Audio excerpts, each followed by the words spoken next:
So there is a strange idea which appears to be taking over all of politics, and it's about kindness and compassion.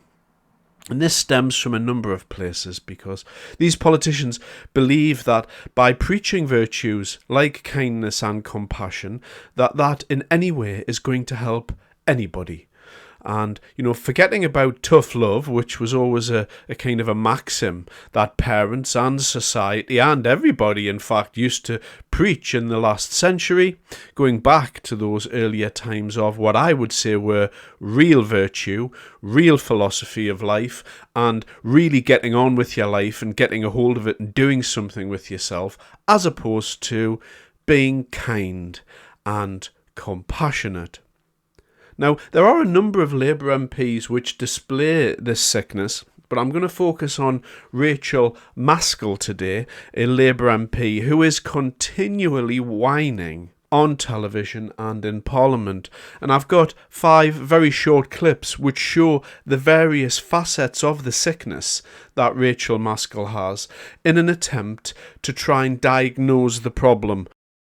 We need to shout so much more and say 20,000 is not enough, 30,000 is not enough. We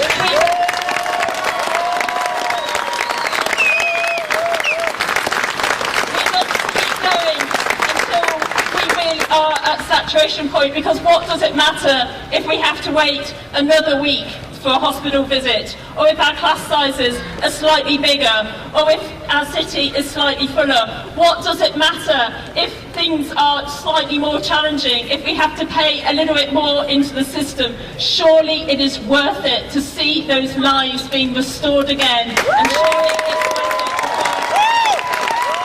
it. Now, we have to be grateful for Rachael Maskell giving us an insight into the mind of the Labour MP. And this is how they believe they should be speaking to people. This is what they actually think people should be thinking. This rubbish that lady's just come out with there. Are we at saturation point? Yes. And it doesn't really matter what MPs think. It's what the people think that matters. And the phrase, what does it matter? Oh, how beautiful to hear somebody come out with words such as that. What does it matter? Such virtue, such empathy. It's just amazing to watch, really, when this woman's preaching at this microphone. What does it matter if you've got to wait another week for your cancer appointment at the hospital? What does it matter if your child goes to school and there's 50 kids in the classroom? What does it matter? What does it matter if the city's slightly fuller and you can't get around the place and there's crime everywhere? What does it matter? Is it worth it to have these lives restored? What lives are you talking about? Are you talking about the lives of people who don't live here and who are coming here, and we're going to restore those lives?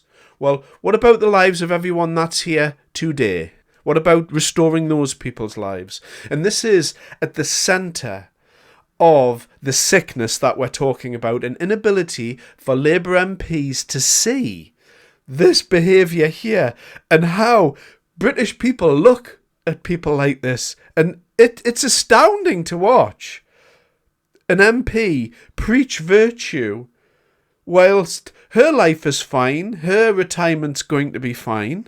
She's not working in the private sector generating anything. She's just generating virtue. And it's ridiculous. But we should also be very thankful that people like Rachael Maskell say things like that in public, because that's how Labour MPs talk in private. My constituent sat in front of me with his gorgeous little girl, thankfully with headphones on and playing a kiddie's game. He said he wouldn't get through this. He just about manages now. Some days he gets up, others not. As his mental health is failing, he can't work.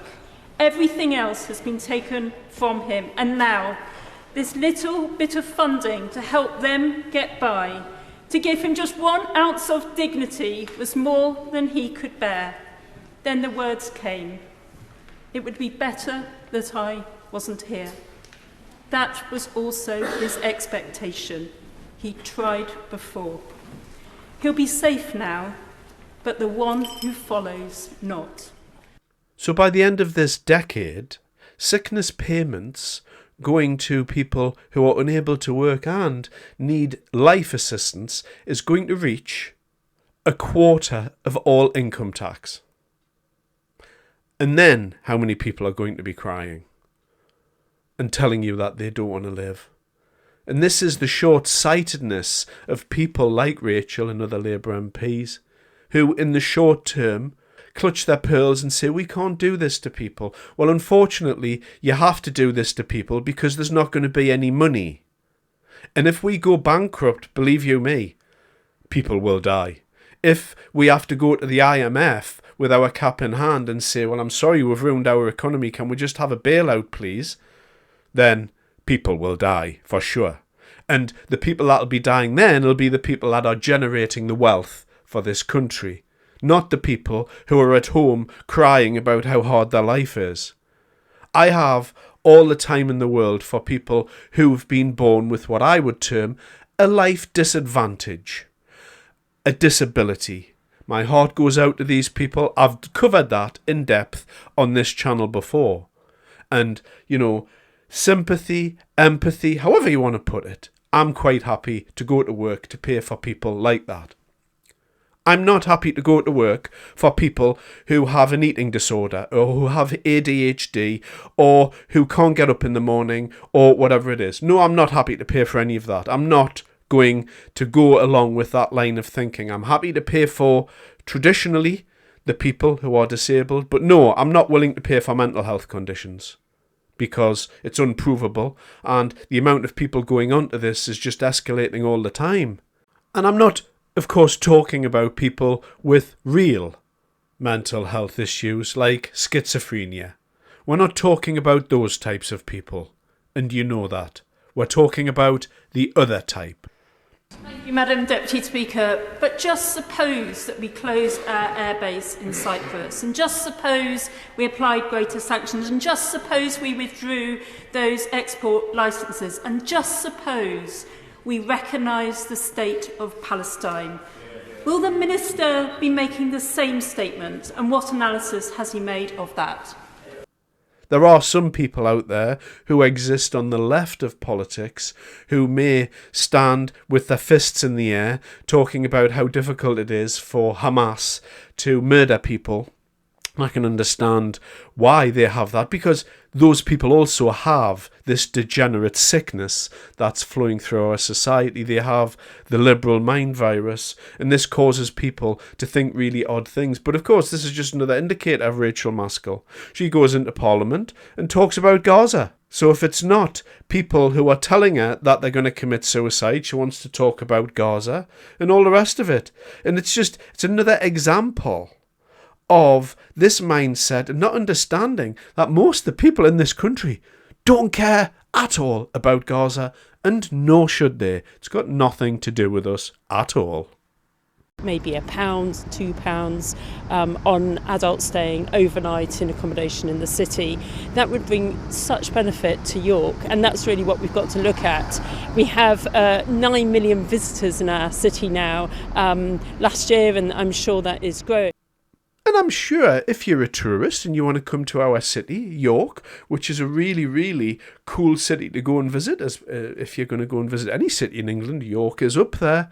So when you're attracting tourism to the area and you want to boom and you want to kind of bring money in, of course the thing to do is have a tourist tax, because that always works out really well in European countries, doesn't it? Economically illiterate, trying to stick their nose into local business and asking local businesses to charge money, extra money, for people who want to visit the city, to give the city money. You want to tax people for going into your city? Well, guess what happens? Protecting people, helping people to move forward in their lives, and ensuring we've got those public services ready and working so that people can have that support when they need it. That is what Labour governments do. And I believe that when Labour does not meet that sweet spot, that expectation that people have of a Labour government, then they start to look in less favourable places for where that help comes from. Yesterday, many people were searching for that response, to find that protection, to get that support.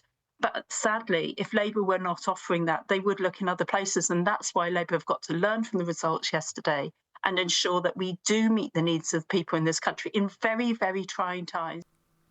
One of the things that I think politicians like Rachael Maskell and the rest of the Labour Party display is an overemphasis on their power in the lives of people. And this is because people that aspire to power are often, or most of the time, the very people who should be kept away from it.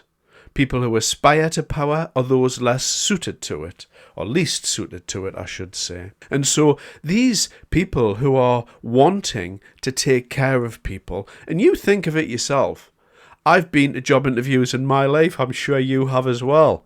Can you even imagine the thought processes that would go through your mind going to a job interview, sitting across from somebody and saying to them, as you look directly into their face, yes, I'd like to look after the lives of 40,000 people.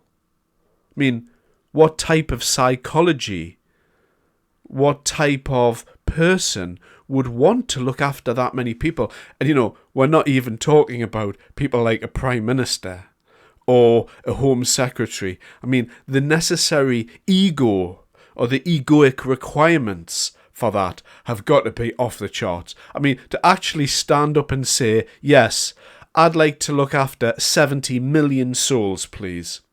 I mean, the ego required for such a statement is dazzling, really. It's stupendous. It's so far away from where I sit as to be incomprehensible to me. And of course, these types of characters, these types of people with these huge egos, who are some of the time sociopaths, some of the time even worse people than that, but certainly they have egos the size of mountains.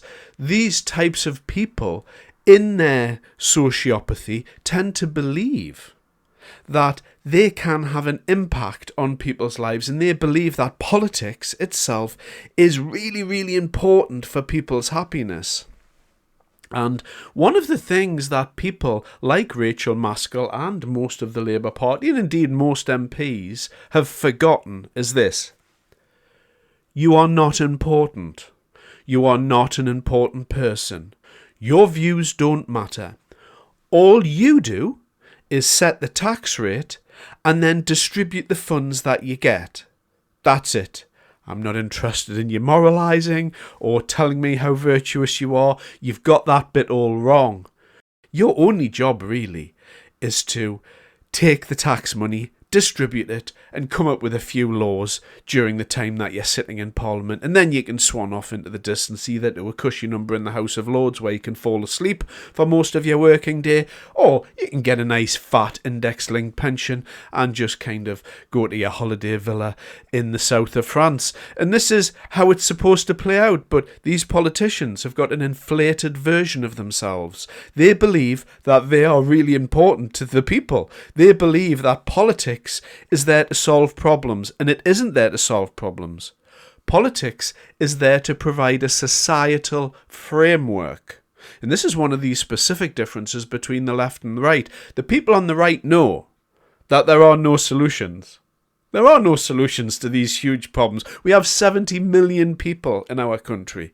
There are only trade-offs.